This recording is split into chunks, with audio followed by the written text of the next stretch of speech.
Nigeria's once flourishing textile industry collapsed years ago. Now factories are decaying from lack of use. Some former workers say cheap clothes from China caused the collapse, but others blame management, or rather mismanagement, and a lack of government support. The Murdock reports from Kaduna. For the first time in more than a decade, these former textile workers are touring their old factory. Machines are decaying, and bits of cloth and other junk litter what used to be one of the largest factories in Nigeria. Wardam Simdik is chairman of the coalition of closed, unpaid textile workers in Kaduna. Here in Kaduna, there is no any other job that these people are doing. The only job we are doing here is Okada's job. These people that ride motorcycle here and there. And at the end of the day, some of them, they got accident, they died. Most of the clothes for sale in Nigeria are imported from China.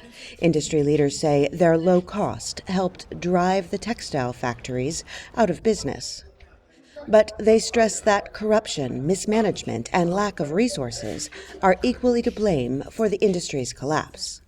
Umar Mohammed, the former deputy secretary of the Textiles Workers Union, says they warned the government for years that without help, the factories would close. Then at last, the industry has started collapsing one by one.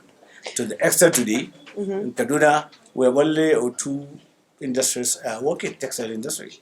At the factory, former workers say about 9,000 of their ranks are waiting for back pay in Kaduna alone. And they insist that if the factories reopen, the locally made clothes will outsell the lower cost imports. It was just mismanagement. Mismanagement. When I was working, even our produce, people were waiting to collect. People were rushing to buy.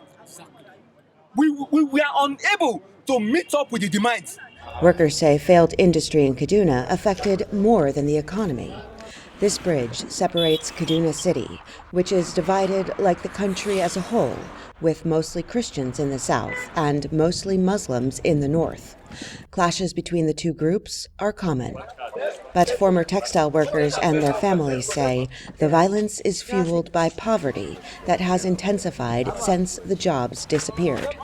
They fight for even small sums of money. No help. Everybody is going over and down. Everybody have mind their business because we don't have. That's why everybody is going go and down to fight to get something to eat.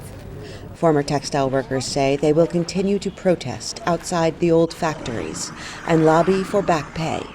But returning to their jobs, they say, is still the dream. Heather Murdock for VOA News, Kaduna. We want to know what you think about Africa 54 and the stories we covered during the conversation on Facebook. The address is Africa 54, and check out our headlines 24/7 on voaafrica.com.